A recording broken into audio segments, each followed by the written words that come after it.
हनुमान गतिमान रतिमान मतिमान वर्तिमान, ऐसे हनुमान जी के कई भाई हुए, कई भाई हनुमान जी के हुए। और हमने पहले भी कहा है, जिसकी फैक्ट्री ना चलती हो, बहुत दुकान ना चलती हो, तो हनुमान जी के पांव का थोड़ा सा सिंदूर लेकर, यदि उस सिंदूर को किसी भी फैक्ट्री या दुकान में हनुमान जी के छोटे भाई गतिमान के नाम से अगर एक बिंदी भी सिंदूर की रख दी जाती है, तो वो दुकान और फैक्ट्री भी झड़के से चलना प्रारंभ हो जाती है।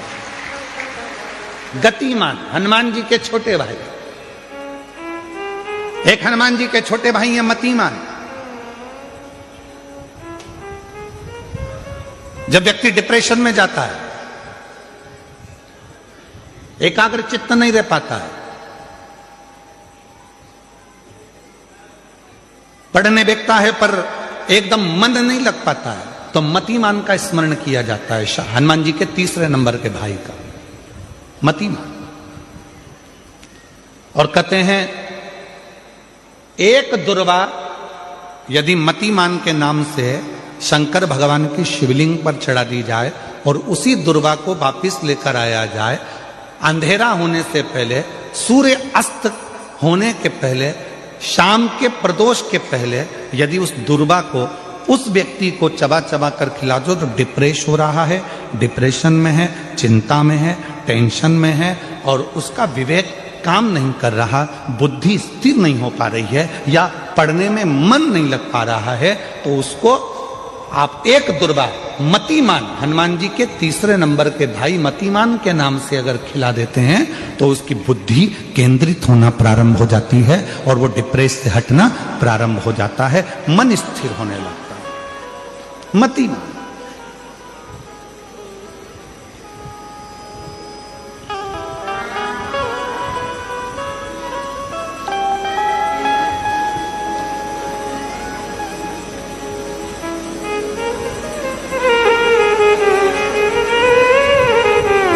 और एक नाम आता है व्रतिमान।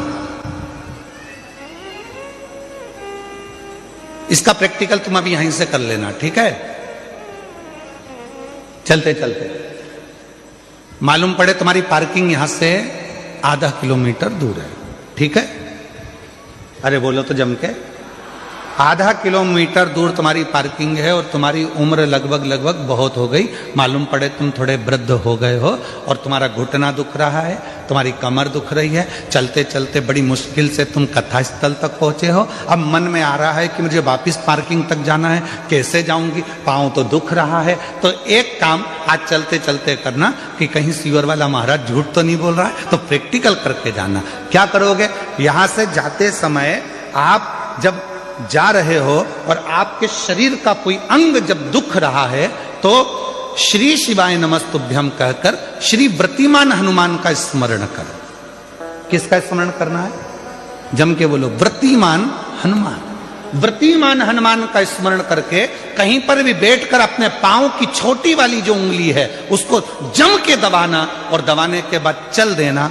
जिस जगह पर भी दर्द हो रहा होगा, मेरा बाबा आपको मंजिल तक पहुंचाएगा, दर्द होने नहीं देगा।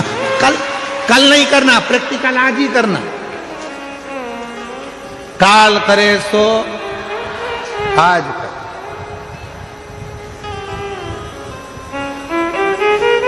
व्रतिमान आज करेंगे गुरुजी, 3 महीने में फर्क दिखेगा। तुम तो आज की आज का बताओ ना कि आज की आज में फल कैसे मिले। तुम तो बिल्कुल तैयारी में बैठो। जाते जाते व्रतिमान हनुमान भगवान श्री शिवाय नमस्तुभ्यम का स्मरण कर कर एक ऊर्जा के साथ, ताजगी के साथ चलते जाओ। शिव थोड़ा बहुत नहीं देते, मेरे भगवान देते हैं छप्पर फाड़। ये वामन पुराण के अंतर्गत भी मिलेगा और अग्नि पुराण के अंतर्गत भी मिलेगा कि यदि नूतन मकान के पाए में एक नारियल के गोले में गुड़ भरकर, शमी पत्र रखकर उसको दबा दिया जाए, तो उस घर में कभी संपदा की कमी नहीं होती और क्लेश नहीं हो सकता, चाहे कितनी भी अहंकारी बहू क्यों ना हो, चाहे कितना भी अभिमत्ता रखने वाली सास क्यों ना बहू, उस सास बहू में प्रेम ही रहेगा, क्लेश नहीं हो सकता।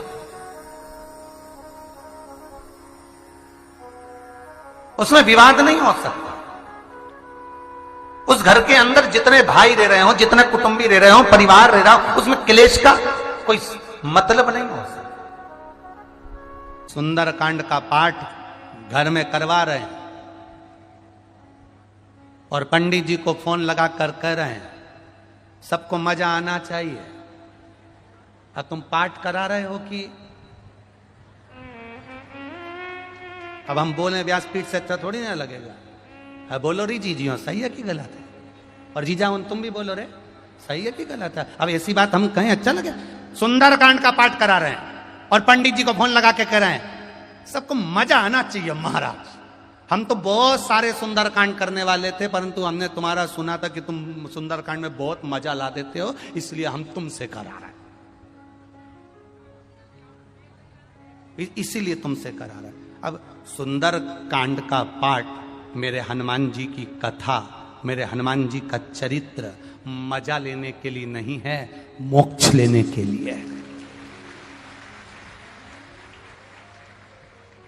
ये मजा करने का विषय नहीं है, ये मोक्ष पाने का विषय।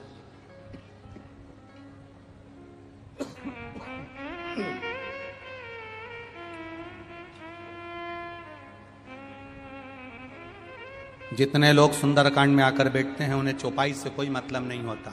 उन्हें तो बस महाराज ने भजन गाया और इन्होंने नाचना प्रारंभ करा।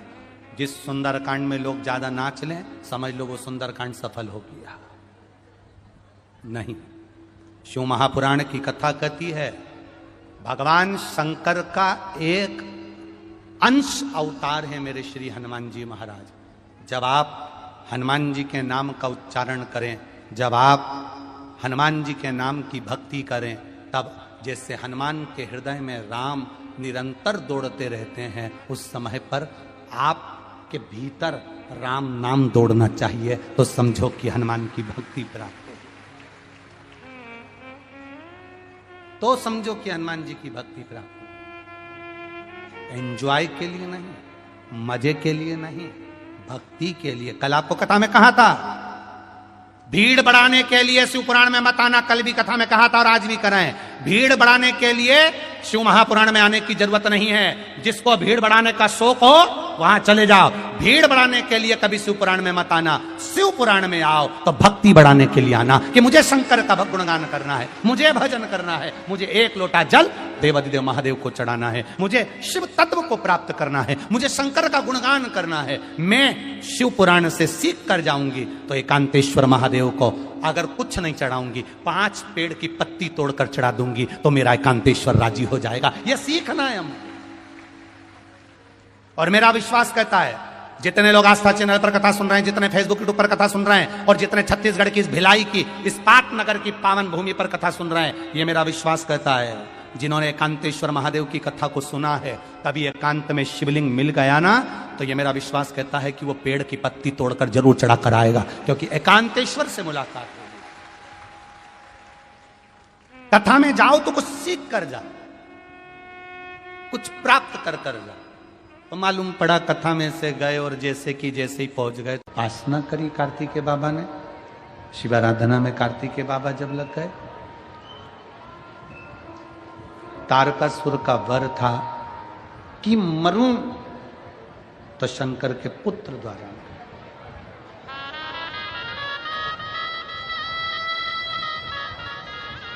कभी अगर मौका लगे, जैसे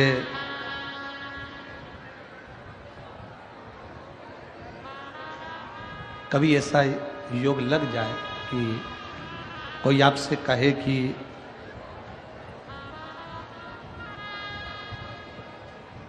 आपके शरीर में बहुत भारी कोई रोग हो गया और बहुत बड़ा रोग है, बहुत रोग, और शरीर में बहुत बड़ा रोग हो गया हो और वो रोग समाप्त नहीं हो रहा,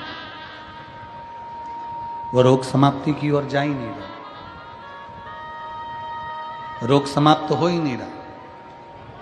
तो एकांक्षी नारियल लीजिए, श्रीफल, नारियल देखा है सब लोगों ने? श्रीफल जो होता है, नारियल जो होता है, पानी पीने वाला नारियल नहीं, जो भगवान को चढ़ता है उस नारियल की बात। एकांक्षी नारियल, एकांक्षी नारियल से मतलब है कि नारियल में जो जटा होती है उस जटा के स्थान पर 3 नेत्र होते हैं।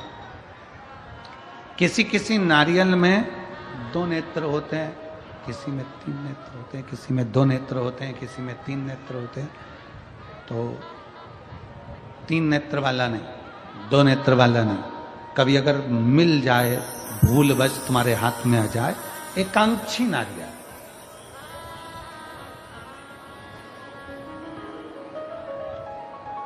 एक नेत्र वाला। पहले बताओ देखा है कि नहीं देखा, पहले ये तो बोलो कि नारियल के पीछे 3 आंखें दिखती हैं, 3 आंखें, किसी में 2 आंखें नजर आती हैं। उसी तरह एक एकांक्षी नारियल, एक नेत्र वाला। कभी अगर मौका लगे और अगर रोग बढ़ रहा है, घट नहीं रहा, तकलीफ बढ़ रही है, घट नहीं रही, सारे इलाज करवा लिए, सारी दवाइयां ले ली, सारी जांचें करवा ली, सारे डॉक्टरों को दिखा लिया, उसके बाद भी अगर आराम नहीं लग रहा है तो एकांक्षी नारियल। और उस एकांक्षी नारियल के साथ में 7 दुर्वा, 7 बेलपत्र, 7 दुर्वा, 7 बेलपत्र, 7 पीले कनेर के पुष्प हाथ में लेकर, जो व्यक्ति बहुत ज्यादा बीमारी अवस्था में है और दवाइयां भी अगर लॉक नहीं कर रही हैं, डॉक्टर की दवाइयां खाते रहो, दिखाते रहो, उसके साथ में वो एकांक्षी नारियल जिसकी एक आंख है, 7 दुर्वा, 7 बेलपत्र, 7 पीले कनेर के पुष्प हाथ में लेकर श्री शिवाय नमस्तुभ्यम कहते हुए हाटकेश्वर महादेव का नाम लेकर। कौन से महादेव? हाटकेश्वर महादेव। हाटकेश्वर महादेव का नाम लेकर अपनी कामना करते हुए, बाबा से विनय करते हुए, जहां से, जैसे ये शिवलिंग है, ये जलाधारी है, ये जलाधारी से जल बह रहा है, ये जल बहकर जहां से जाता है, ये जल बहने के स्थान जहां तक है, उसके बीच में कहीं पर भी, जहां जल बह रहा है ना, ये पानी बहकर जहां जा रहा है, उस स्थान पर कहीं पर भी, वो जल बहकर जहां से जा रहा है जमीन पर, उस स्थान पर कहीं पर भी उस नारियल को, एकांक्षी नारियल, 3 आंख वाला नहीं, 2 आंख वाला नहीं, एक नेत्र वाला एकांक्षी नारियल, सफेद पीला कनेर, 7 बेलपत्र, 7 दुर्वा के साथ में उसको रख दीजिए और 1 लोटा जल देवाधिदेव महादेव को दक्षिण के भाग में खड़े होकर, उत्तर की ओर मुख कर यहां बैठकर या खड़े होकर इस भाग में उधर की ओर देखते हुए जल समर्पित कर दीजिए। उसमें से 1 बेलपत्र, 1 दुर्वा उठाकर लिया, उसी में से 1 कनेर का पुष्प अशोक सुंदरी वाली जगह पर समर्पित कर दो। दुर्वा सुबह के समय पर खाना है, बेलपत्री दोपहर के समय पर खाना है। उसके बाद में 15 दिन 8 दिन बाद फिर वापस जांच कराओ, आपके रोग में आराम मिलना प्रारंभ हो जाएगा, शिव उसको ठीक करना प्रारंभ कर। एकांक्षी नारियल। कुंदकेश्वर अर्थात गणेश जी के हाथ में जो कुंदुक होता है, उस कुंदुक, जो गणेश जी के हाथ में कुंदुक होता है, 7 दुर्वा। कितनी दुर्वा लेना है? दुबा बोलते हो, दुर्वा बोलते हो, पंजाब में क्या बोलते हैं? दुर्वा ही बोलते हैं ना। तो 7 दुर्वा, उसके पीछे के हिस्से में लाल चंदन लगाना और गणेश जी को कुंदकेश्वर महादेव के नाम से समर्पित करना। जब दुर्वा चढ़े, उस पहले तो आप कुंदकेश्वर महादेव का नाम ले लेना, जब दुर्वा गणेश जी के पास में चढ़े तब चंद्र गणेश का स्मरण कर लेना और अपने दिल की बात बाबा से प्रार्थना कर कर उस दुर्वा को चढ़ाओ। 1 दुर्वा उसमें से मांग कर लेकर आओ। जिस दुर्वा को जब मांग कर लेकर आओ तो वो, जो व्यक्ति नशे में धुत रहता है या गलत काम में धुत रहता है, उसको वो दुर्वा सुबह खाली पेट 1 दुर्वा उसको खाने को दो। नहीं खाए तो उसको कोई भोजन आदि के साथ में उसको दो। उसका नशा धीरे धीरे धीरे धीरे वो छोड़ देगा और श्रेष्ठ बन जाएगा। कुंदकेश्वर महादेव या कुंदुक का प्रहार, कुंदुक 2-3 जगह पर काम करता है कुंदुक का। अगर आपने कभी स्मरण करा हो कुंदुक का तो कभी, वैसे तो मेरे को लगता है कि आप लोगों ने गणेश जी के हाथ में कुंदुक देखा होगा। एक शस्त्र होता है जो एस जैसा बना होता है, जो गणेश जी के हाथ में पकड़े होते हैं, दर्शन किया है, तो वो कुंदुक कहलाता है। जो बहुत चिड़चिड़ा हो जाए, बहुत अपशब्द कहना, बहुत ताने देना, बहुत गाली देना, बहुत आड़ा टेढ़ा कहना, जरा जरा सी बात में बिखर जाना, क्रोध आ जाना।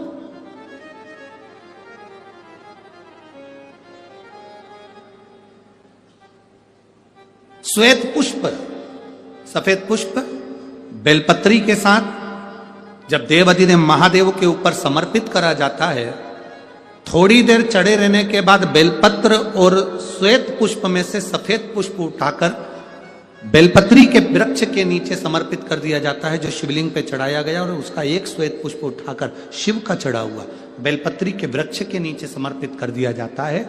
वहां की मिट्टी को उठाकर अपने घर के द्वार का स्पर्श करा दिया जाता है, तो क्रोध करने वाला व्यक्ति, चिड़चिड़ करने वाला व्यक्ति कुंदकेश्वर महादेव का नाम लेकर जब वो रज लगाई जाती है, मिट्टी लगाई जाती है, तो वो धीरे धीरे क्रोध करना बंद कर देता, घर में पूरे शांति और आनंद की अनुभूति होने लगती है। ये कुंदकेश्वर है, ये साधारण नहीं है कुंदकेश्वर।